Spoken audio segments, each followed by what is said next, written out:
Welcome to the deep dive.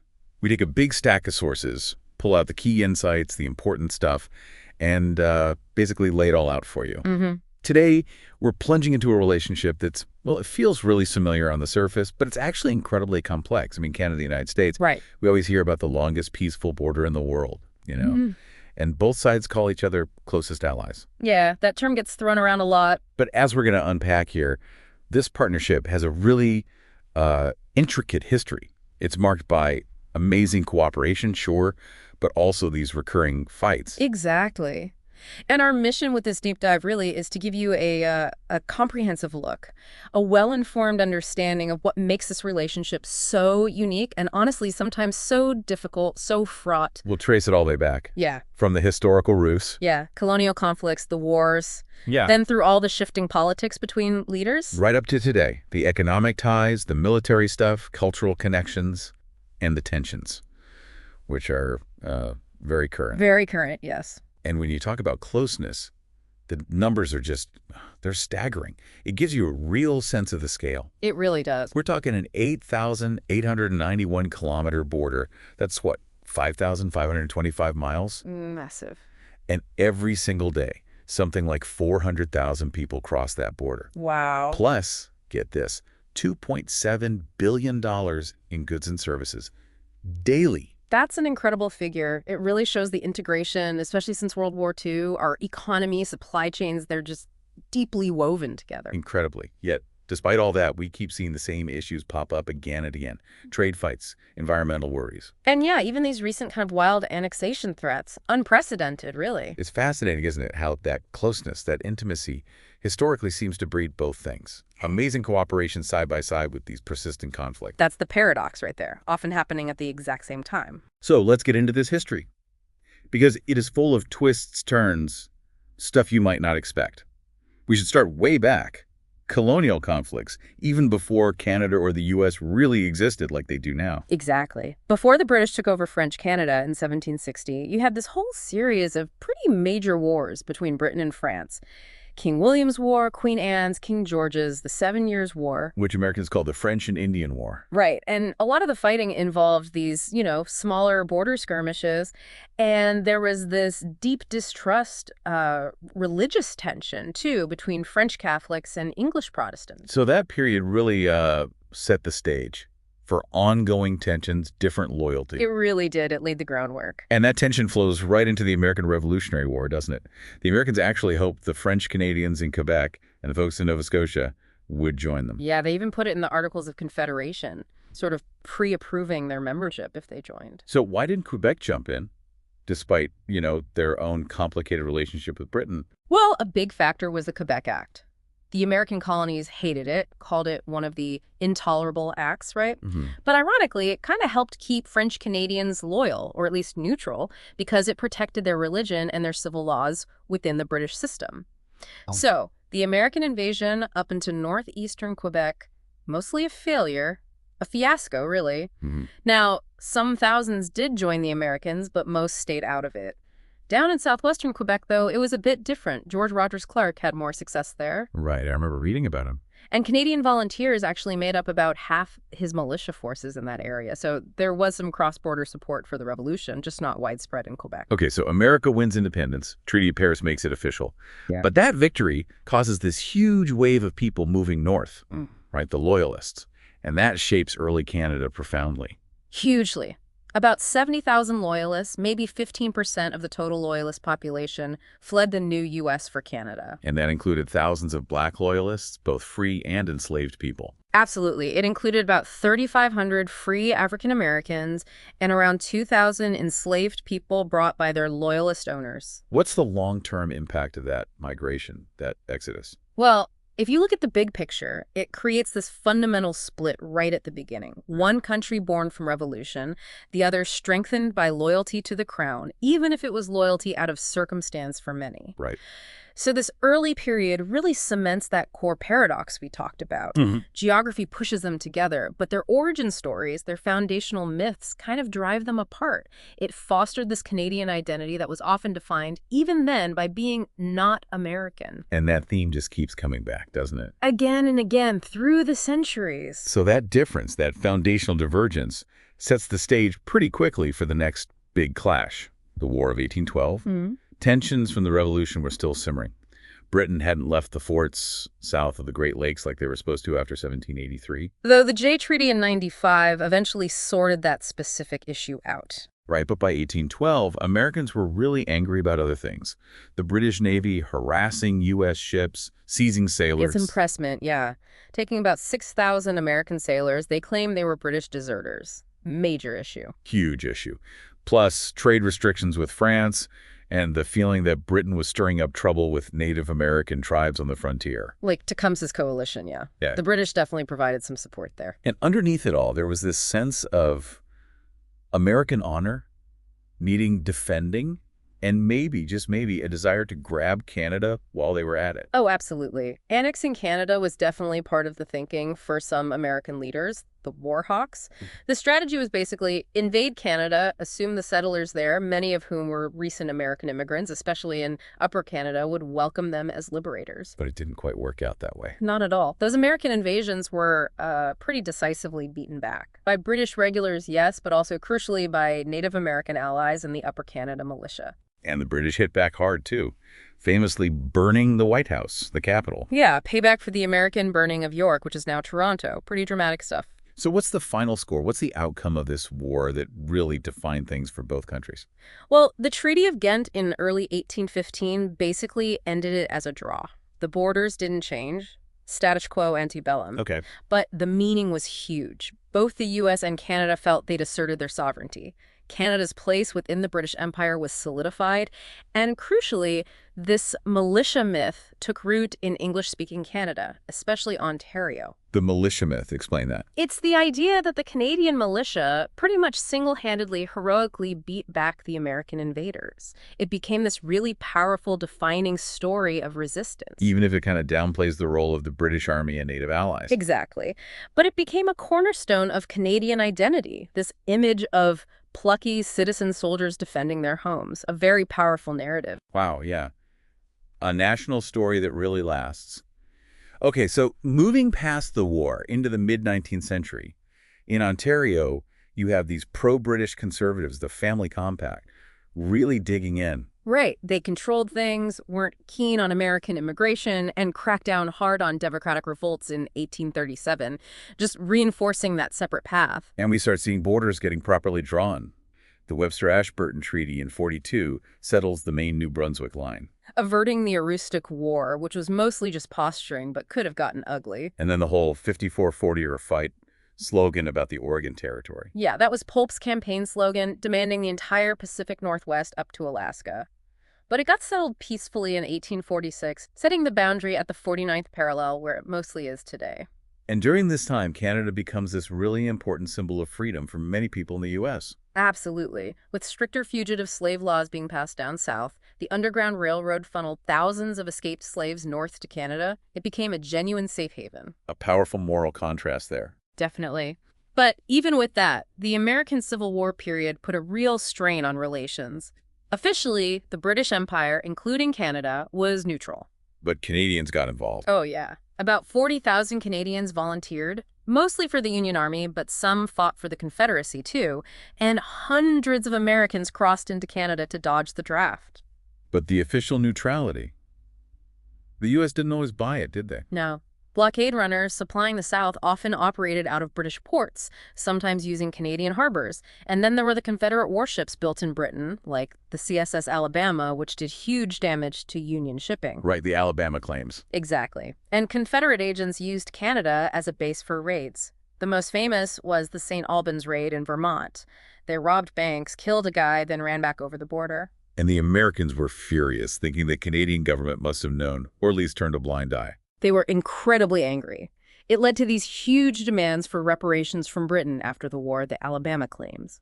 One U.S. Senator, Charles Sumner, initially wanted something like $2 billion, Or, he suggested, Britain could just hand over all of Canada instead. Seriously, cede all of Canada. Seriously. And Secretary of State Seward, who bought Alaska, he was a big believer in Manifest Destiny. He had actual plans drawn up to annex British Columbia, the Red River Colony, Nova Scotia, all in exchange for dropping the Alabama claims. Wow.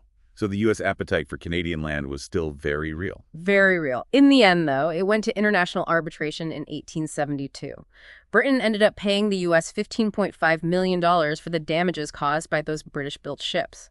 No territory changed hands, but it showed the potential for conflict. And still a big chunk of change back then. Meanwhile, you had another cross-border issue, the Fenian raids. Right. These were Irish-American veterans from the Civil War. Their idea was to invade Canada, hold it hostage, basically, and trade it back to Britain in exchange for Ireland's independence. A bit of a long shot. A very long shot. They launched small raids between 1866 and 1871. They weren't very successful militarily, but they caused a lot of alarm in Canada. And the U.S. government was seen as being pretty slow to start them, to disarm them. Which just added to the resentment in Canada, I imagine. Definitely. It felt like the U.S. wasn't taking Canadian security seriously. Okay, fast forward a bit. Late 19th, early 20th century, economics really moved center stage, right? Tariff wars. Big time. Canada brought in its national policy in 1879, protective tariffs trying to build up Canadian industry, reverse earlier free trade ideas. And the U.S. responds. With the McKinley tariff in 1890, really high duties on Canadian imports. This caused a major backlash in Canada, killed any lingering talk about political union with the U.S. But economically, the pull south was getting stronger, wasn't it? Undeniably, the U.S. economy was just booming, overtaking Britain's. Canadian trade shifted dramatically. By 1900, the U.S. was supplying 60% of Canada's imports, up from 40% just 20 years earlier, and taking 45% of Canada's exports. That's a huge shift. So, growing economic ties, but still political friction. What about the Alaska boundary dispute in 1903? Why was that such a big deal? That one really stung Canada. The Klondike Gold Rush made the exact border in that panhandle area suddenly very important. Canada needed a port to access the gold fields easily. It claimed they should have one near Haines, Alaska. Okay. It went to arbitration, but the tribunal included 3 Americans, 2 Canadians, and 1 British delegate. And the British guy, Lord Elverstone, sided with the Americans. Ouch. Big ouch. Canadians were furious. Astonishment and disgust was the reaction. It felt like Britain had sold them out to keep Uncle Sam happy. So another moment reinforcing that Canada needed to look out for its own interests. Absolutely. A real wake-up call about relying on Britain when U.S. interests were involved. It showed Canada needed its own voice on the world stage. And that feeling directly fueled the rejection of free trade in 1911, right? Peak anti-Americanism. You could say that. The Liberal government negotiated a reciprocity deal, lower tariffs with the U.S., but the Conservatives campaigned hard against it. Their slogan was, "No trup or trade with the Yankees." Wow. Pretty blunt. Very blunt. It tapped right into that nationalist sentiment, that fear of being absorbed by the U.S., and they won the election. The free trade deal died. So clearly, even as the economies got tangled, the idea of keeping a distinct Canadian identity, politically and culturally, was incredibly powerful. It's the constant push and pull.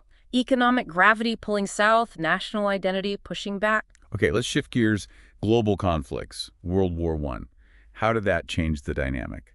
Well, initially, Canada jumped right in with Britain in 1914, and there was definite annoyance in Canada that the U.S. stayed neutral for so long until 1917. Canadians felt they were sacrificing blood and treasure while the U.S. watched. Understandable. But once the U.S. did enter the war in April 1917, cooperation ramped up incredibly fast. It was unprecedented, really. How so? What did that look like? Pooling resources, grain, fuel, shipping. Canada was even allowed to set up recruiting stations in the U.S. to enlist Canadians living there. A Canadian war mission opened in Washington. It showed they could work together very effectively when facing a common enemy. And laid the groundwork for future collaboration, presumably. Definitely. Vital groundwork. After the war, Canada really starts flexing its muscles on the world stage, asserting its independence from Britain. Big time. Canada insisted on having its own seat at the Versailles Peace Conference in 1919, signing the treaty separately, though still under the umbrella of the British Empire. A major step. Huge. And then in 1927, they exchanged ambassadors directly with the U.S. for the first time, not going through London. So Canada's carving out its own foreign policy path. How did that compare to the U.S. at the time? It was quite a contrast, actually. The U.S. retreated into isolationism after World War I. Canada, meanwhile, was active in the new British Commonwealth, joined the League of Nations, the World Court, really engaging internationally. But the economic friction didn't disappear.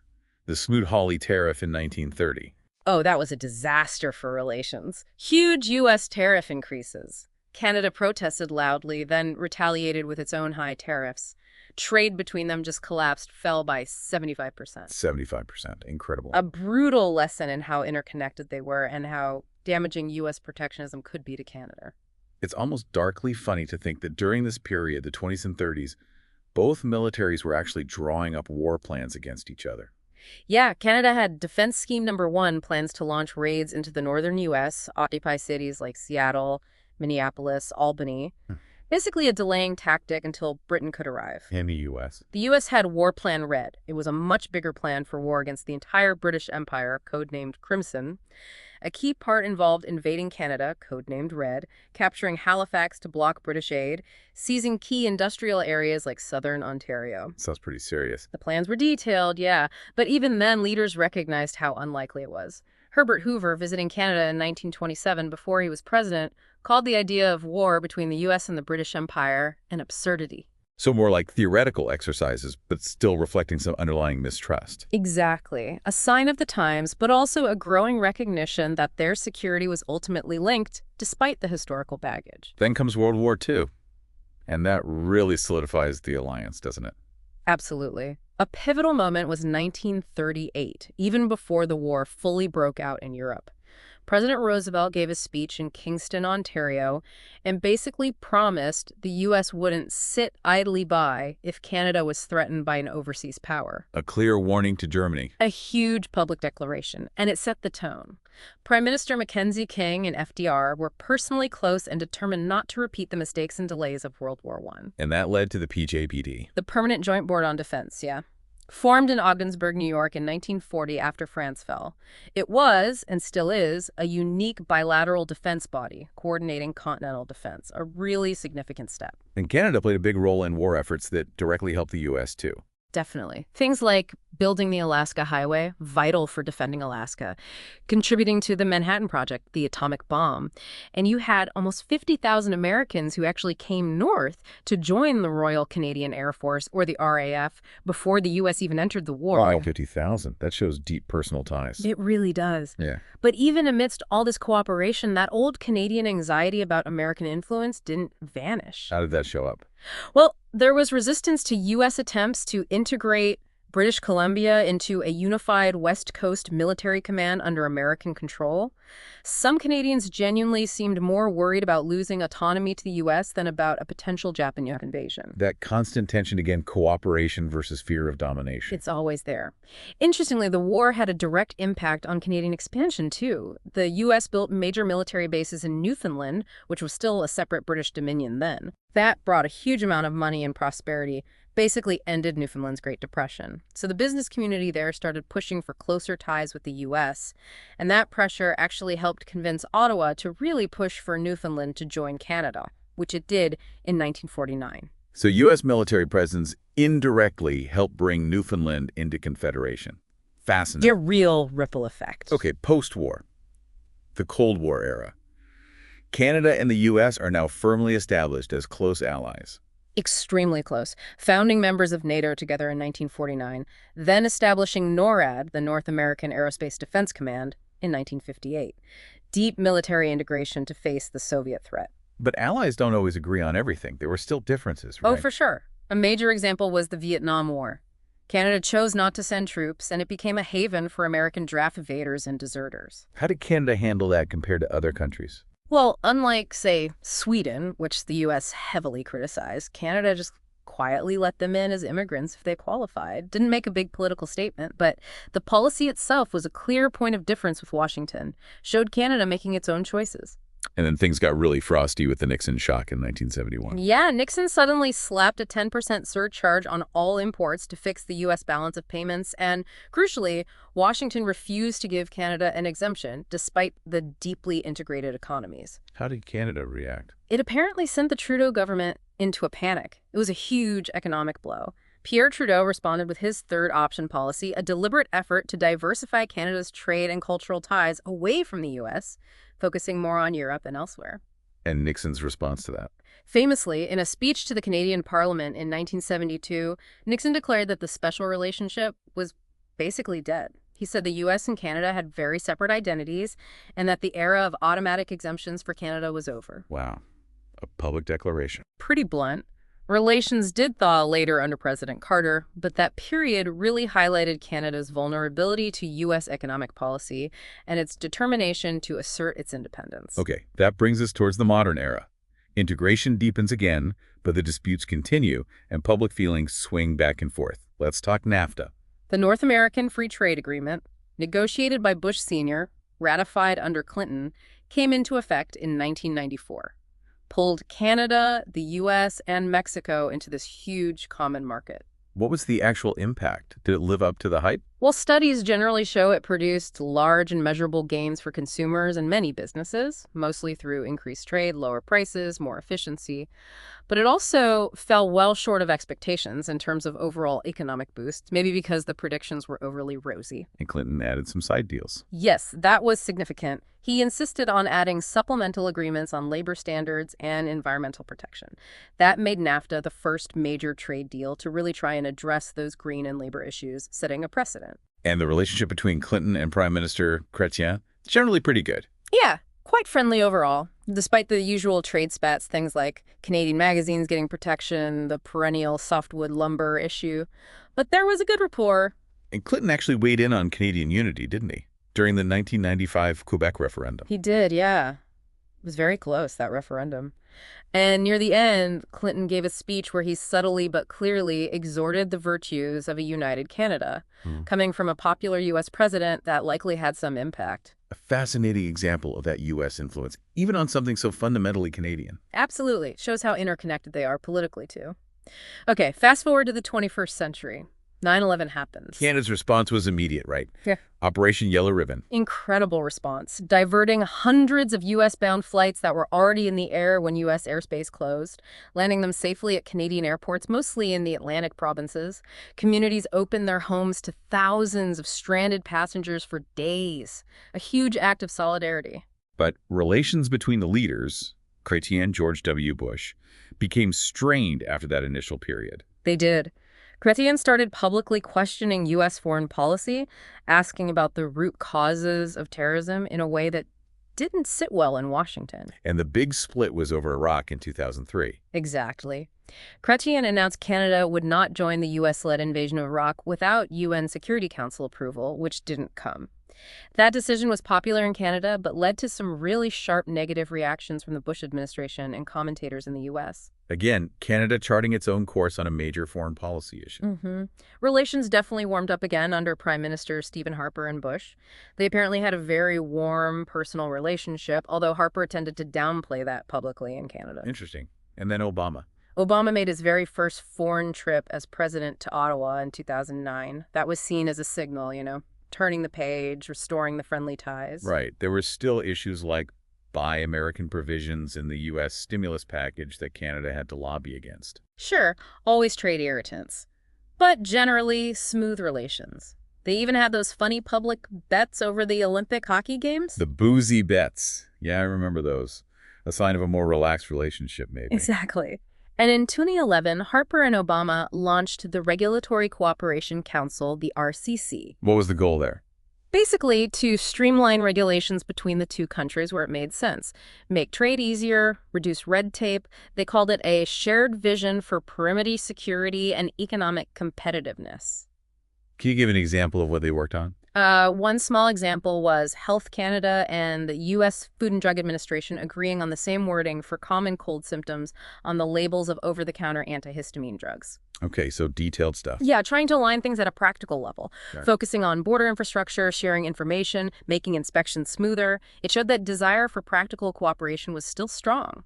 Which makes the shift during the Trump presidency seem even more dramatic. Extremely dramatic. Relations between Prime Minister Trudeau and President Trump were visibly strained, often publicly so. Trump brought back tariffs. Yeah, tariffs on Canadian softwood lumber, steel, aluminum. citing national security, which Canada found insulting. And he constantly complained about Canadian dairy policy, especially something called Daya-filtered milk. Dye-filtered milk became a weirdly specific flashpoint. It really did. It symbolized the friction in the agricultural sector. Now, they did renegotiate NAFTA. Right, the USMCA, or CUSMA in Canada, Yeah. sometimes called NAFTA 2.0. Right. That got finalized and came into force in July 2020. But the negotiations themselves were really contentious. And the personal rhetoric got pretty nasty. Oh, incredibly so. After the G7 summit in Quebec in 2018, Trump called Trudeau very dishonest and weak on Twitter. And his trade advisor, Peter Navarro, actually said there was a special place in hell for Trudeau for undermining Trump. Just extraordinary comments between supposed allies. Unprecedented in modern times, really. Yeah. And this tension didn't end with Trump's first term, his 2024 campaign, and then his brief second presidency starting in January 2025. Yeah, he came back hitting similar themes, repeatedly threatened massive tariffs on Canadian goods, like 25% across the board, maybe 10% on energy, and even floated the idea of Canada just becoming the 51st state again. And this time, the threats became reality, leading to a trade war in early 2025. They did. Trump imposed tariffs, claiming it was about illegal immigration and fentanyl coming from Canada. Which the data didn't really support. Not really. Statistics showed most illegal crossings on that border were actually people heading south from the U.S. into Canada, and the vast majority of fentanyl seized in the U.S. comes from Mexico, with only a tiny fraction, like 0.2%, traced back to Canada. So Trudeau retaliated. Yes. Yeah. In February 2025, his government announced retaliatory tariffs 25% on about $155 billion worth of U.S. goods, targeting specific states and industries for maximum political impact. With warnings of more to come, Trump later seemed to delay some tariffs that were compliant with USMCA, but the damage was done. And then came the change in Canadian leadership in March 2025. Mark Carney becomes prime minister. What's his stance? Very assertive. Carney basically declared Canada would win the trade war. He called Trump's tariffs unjustified and vowed to keep Canada's retaliatory measures in place until the U.S. shows respect. And he said something quite striking about the relationship itself. He really did. He said the decades of close economic and military cooperation were now permanently altered. He declared that the previously positive relationship was effectively over. Over. That's a strong word. Extremely strong. Carney's stated goal now is to actively reduce Canada's dependence on the U.S. market and U.S. policies, and deliberately strengthen ties with Europe and Asia instead. It really feels like a potential turning point, a fundamental shift. Wow. Okay, so that's the leader-level drama. But beneath that, there are these deeper, ongoing structures and issues, right? Yeah. Let's talk military and security ties, beyond just the current leaders.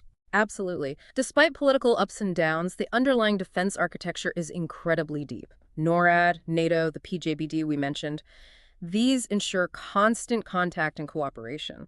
They've served together in Korea, the first Gulf War, Kosovo, Afghanistan. Afghanistan had that tragic friendly fire incident in 2002 where U.S. forces killed Canadian soldiers. Yes, a terrible incident, but cooperation continued. And Canada often plays a distinct role, particularly its historical emphasis on peacekeeping, which sometimes differentiates its approach from the U.S. focus. And there are examples of really deep secret cooperation, too, like the Canadian Caper. Yes. 1979, Iran hostage crisis. 6 Americans managed to escape the embassy takeover and hid with Canadian diplomats. The Canadian government, under Prime Minister Joe Clark, with Foreign Minister Flor MacDonald and Ambassador Ken Taylor playing key roles, worked with the CIA to forge Canadian passports and successfully smuggle those 6 Americans out of Tehran. An amazing story. Real cloak and dagger stuff between allies. Truly. And even very recently, like in 2023, remember when those unidentified objects were being spotted? A U.S. fighter jet shot one down over the Yukon in Canada, but it was fully coordinated through NORAD after Biden and Trudeau spoke directly. Shows that immediate operational coordination is still there for critical security threats. Okay, shifting to trade again, but the long-term view. Yeah. Still the world's second largest trading relationship, right? Mostly tariff-free since the late 80s FTA. Mostly, yes. But as we've seen, disputes are just part of the landscape. They keep recurring. Like softwood lumber. That seems eternal. It almost is. It goes back decades. The U.S. industry claims Canadian provinces subsidize logging companies through low stumpage fees on Crown land. Canada disputes the claim in the way the U.S. calculates duties. It's been through countless negotiations, arbitrations, agreements that expire. It just keeps coming back. What are some other recurring ones? Well, historically, the Canadian Wheat Board was an issue. Canadian cultural protectionism rules about Canadian content on radio and TV, protections for magazines that often causes friction, beef bans related to mad cow disease outbreaks, U.S. agricultural subsidies are a constant Canadian complaint. It's a long list. Culturally, too, there's this mix of shared stuff and distinctiveness. Sports are a great example. Definitely. Basketball, invented by a Canadian-American, James Naismith. You've got Canadian football with its unique rules, the CFL deliberately limiting American players to keep it Canadian. 3 downs, bigger field. It's different. It is. Baseball has deep roots in both countries. And then there's hockey. Intense rivalry, but also lots of history and players crossing the border. Though you mentioned fans booing anthems recently in 2025. Yeah, unfortunately, that's happened at some games, reflecting the current political tensions spilling over into the sports arena. Shows how intertwined things are. And those tensions are hitting tourism now, too. Apparently so. Tourism economics predicted a big drop, about 20%, in Canadians traveling to the U.S. in 2025. Blaming the tariffs and the general political climate under Trump, that really hurts border communities and places like Florida that rely heavily on Canadian snowbirds. Shows how top-level politics impacts everyday people and businesses. What about the environment? There's cooperation there too, right? A lot of cooperation, actually. The International Joint Commission, the IJC, set up by the Boundary Waters Treaty way back in 1909, is a key institution for managing shared waters.